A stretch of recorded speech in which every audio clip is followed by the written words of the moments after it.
नमस्कार मित्रांनो, मी सचिन शिंदे आपल्या समोर ध्यास वर्धीचा अकॅडमी युट्यूब चॅनल पाहतो. मित्रांनो, महत्त्वाच्या घडामोडी. मित्रांनो, आज 14 नोव्हेंबर आहे आणि मित्रांनो, सर्वप्रथम आपल्याला शुभप्रभात, गुड मॉर्निंग. मित्रांनो, आपण 20 प्रश्न पाहतो दररोज आणि दररोज 20 प्रश्न खूप महत्त्वाचे असतात. कोणतीही स्पर्धा परीक्षा असू दे, त्या उपयुक्त असा आपण चालू घडामोडी हा उपक्रम मराठी विद्यार्थ्यांसाठी सुरू केलेला आहे. ठीक आहे. आजकालचा प्रश्न असा होता, 2025 मध्ये कोणत्या राज्यात दिंडी महोत्सवाचा कोणता 16वा आवृत्ती साजरा करण्यात आला? तो उत्तर होतं गोवामध्ये. ओके, ठीक आहे. आजचा पहिला प्रश्न, बुकर पुरस्कार 2025 या पुरस्काराने कोणाला सन्मानित करण्यात आले? असा हा प्रश्न होता. तर उत्तर ह्याचं आहे डेव्हिड साजले, हे त्यांचं उत्तर आहे. लक्षात ठेवा. आपण जर पाहायला गेला, भारतीय व्यक्तीनुसार नॉमिनेशन झालेले किरण देसाई होते. ठीक आहे. मिळाला कोणा? डेव्हिड साजले. आता बुकर प्राइज झालं तर आपण 23, 24, 25 तिन्ही बघूया. बुकर प्राइज विजेता लेखक 2023चा पॉल लिंच, त्यांचं कादंबरी होती प्रॉफिट सॉन्ग. बुकर पुरस्कार 24 विजेत्या लेखिका सामंथा हार्वे आणि त्यांचं कादंबरी ऑर्बिटर. आणि आत्ताचे फ्लेश नावाचं त्यांचं काही आहे, कादंबरी आहे, डेव्हिड साजले यांचे. 23, 24, 25 तिन्ही लक्षात ठेवा, जेणेकरून कोणता प्रश्न कधी येईल सांगता येत नाही. दुसरा प्रश्न, ग्रामीण विकास मंत्रालयाच्या भूसंपादन विभागाने आंध्र प्रदेश सरकारच्या सहकार्याने 10 आणि 11 नोव्हेंबर 2025 रोजी डिंबडिंब येथे राष्ट्रीय पाणलोट परिषदेचे आयोजन केले आहे. त्याचं उत्तर आहे गुंटूर येथे त्यांनी आयोजन केलेलं आहे. ठीक आहे. आंध्र प्रदेश आपल्याला माहिती आहे, राजधानी अमरावती, मुख्यमंत्री एन चंद्रबाबू नायडू, राज्यपाल एस अब्दुल नझीर आणि स्थापना वर्ष 1 नोव्हेंबर 1956. तिसरा प्रश्न, भारताचे पहिले महिला कल्याण ऑन व्हील्स वाहन कोणते राज्य सुरू करत आहे? मित्रांनो, पॉइंट खूप महत्वाचा आहे. तिसरा प्रश्न, तर भारताचे पहिले महिला कल्याण ऑन व्हील्स वाहन कोणते राज्य सुरू करत आहे? याचं उत्तर आहे तमिळनाडू राज्य सुरू करत आहे. माहिती असणं आवश्यक आहे. पुढे चौथा प्रश्न, अनुवांशिक विकारांना तोंड देण्यासाठी भारतातील पहिला आदिवासी जीनोम प्रकल्प कोणत्या राज्यात सुरू करण्यात येत आहे? त्याचं उत्तर आहे गुजरात राज्यात सुरू करण्यात येत आहे. मित्रांनो, आता पहिले दोन्ही पॉईंट झाले, तिसरा चौथा, तर आपण इतर पहिले पॉईंट पाहूया आपल्या देशातील. ठीक आहे. भारतातील पहिले ई कचरा इको पार्क दिल्ली, देशातील पहिली ट्रॅफिक लाईट मुक्त शहर कोटा, देशातील पहिले भिकारी मुक्त शहर इंदूर, देशातील पहिले पाणथळ शहर इंदूर उदयपूर, भारतातील पहिले सोन्याचे एटीएम हैदराबाद, भारतातील पहिली मधुमेह बायोबँक चेन्नई, भारतातील पहिला हायड्रोजन चालणारा कोच चेन्नई, भारतातील पहिली पाण्याखाली मेट्रो कलकत्ता, भारतातील पहिले semiconductor invention museum Hyderabad, real time पूर अंदाज प्रणाली सुरू करणारे पहिले शहर चेन्नई आणि भारतातील पहिला काचेचा झुलता पूल बजरंग सेतू ऋषिकेश. ठीक आहे. पुढं नेक्स्ट पाचवा प्रश्न, 6व्या राष्ट्रीय जल पुरस्काराची नुकतीच घोषणा करण्यात आली, त्यामध्ये कोणते राज्य पहिल्या क्रमांकावर आहे?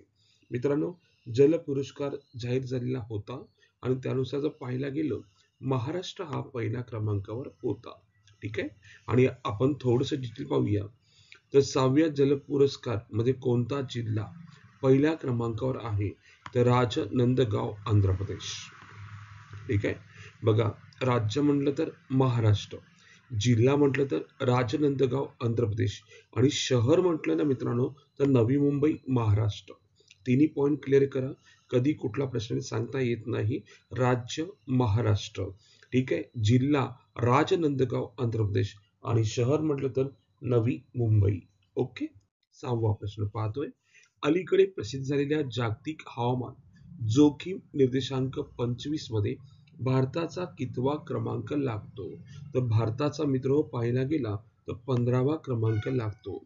आणि आपण जर थोडंसं पाहायला गेलं, या जागतिक हवामान जोखमीनुसार पहिला देश डेमोनिका आहे, दुसरा म्यानमार आहे, तिसरा होंडुरास आहे. तर भारताचा क्रमांक 15वा लागतो.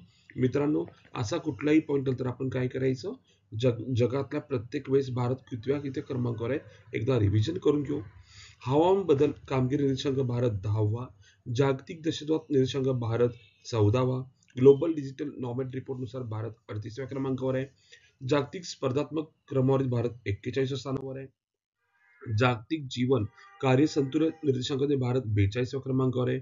नोंबो सेफ्टी इंडेक्स रिपोर्टनुसार कर्नाटकातील मंगळूर हे गाव जगात 49व्या क्रमांकावर आहे. ऊर्जा संक्रमण निर्देशांकात भारत 71वा आहे. हेल्ले पासपोर्ट इंडेक्समध्ये भारत 85वा आहे. भ्रष्टाचारात 96 आहे. शाश्वत विकास ध्येयामध्ये भारत 99वा आहे. जागतिक शांतता निर्देशांकात भारत 115व्या स्थानावर आहे. जागतिक आनंद रँकिंगमध्ये भारत 118व्या स्थानावर आहे. लिंगभेद अहवालानुसार भारत 131व्या क्रमांकावर आहे आणि प्रेस स्वातंत्र्यामध्ये भारत 151वा क्रमांक आहे.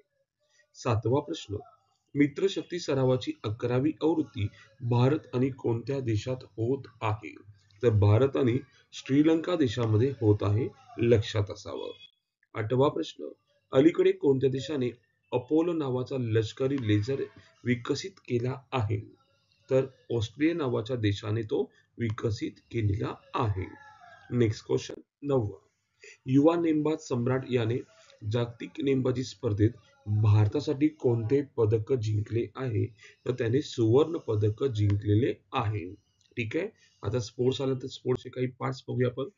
25चा US ओपन मध्ये पुरुष एकेरी विजेतेपद कार्लोस अल्कराज, US ओपन मध्ये महिला एकेरीचे विजेतेपद Aryna Sabalenka, diamond league 25 Neeraj Chopra, sultan of Johor cup 25 Australia, Duleep ट्रॉफीचा 62 संस्करण मध्य विभाग, वर्ल्ड चॅम्पियन लिजेंड्स 25 विजेतेपद दक्षिण आफ्रिका, ऑस्ट्रेलिया आशियाई नेमबाज स्पर्धेत भारत 25 कझाकिस्तान, सॅप 17 वर्षाखालील महिला अजिंक्यपद भारत, फिडे विश्वचषक गोवा, कोणत्या देशाने अलीकडे CONCACAF गोल्ड कप जिंकला? मेक्सिको, फाईट महिला बुद्धिबळ विश्वचषक जिंकणारी पहिली भारतीय महिला Divya Deshmukh, Commonwealth weightlifting championship 25 सुवर्णपदक मीराबाई चानू, नुकत्याच जाहीर झालेल्या फिफा क्रमवारीत भारताचे स्थान 133वे आहे.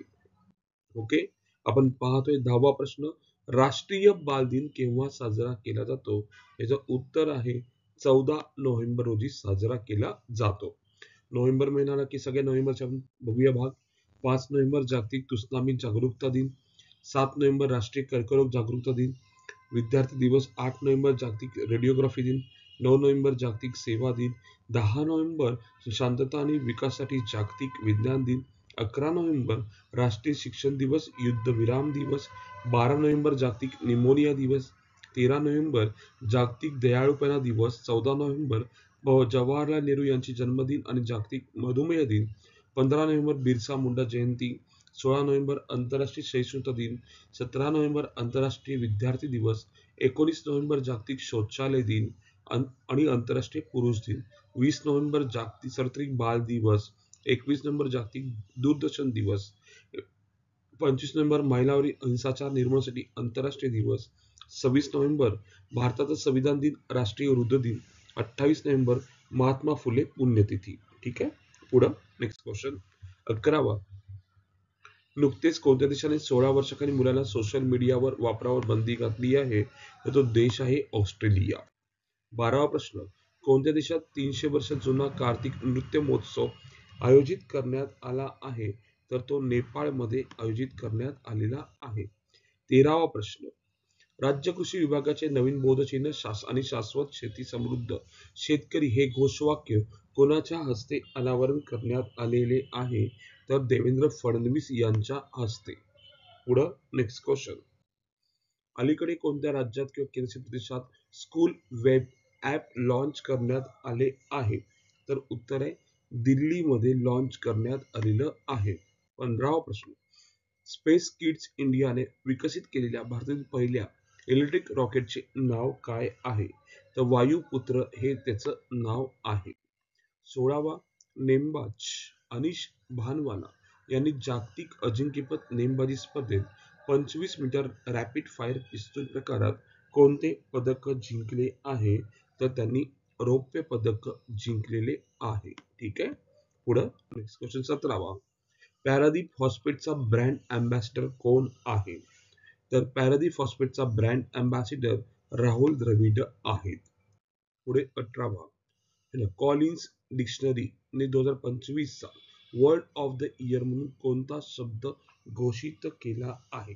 तर वाईब कोडिंग हा शब्द घोषित केलेला आहे. 19वा प्रश्न डेक्कन शांतता पुरस्कार जीवनगौरव पुरस्कार 25 कोणाला देण्यात आलेला आहे? आपण पाहूया सलमान रश्दी यांना देण्यात आलेला आहे. आपण पाहतोय 20वा प्रश्न IUCN कडून गुड बॅटर रेटिंग मिळवणारे एकमेव भारतीय नैसर्गिक जागतिक वारसा स्थळ कोणते? तर उत्तर आहेच खांगचेंडझोंगा राष्ट्रीय उद्यान. आणि आजचा प्रश्न अंधांसाठी महिला T20 विश्वचषकाच्या पहिल्या आवृत्तीचे उद्घाटन कोणत्या शहरात झाले?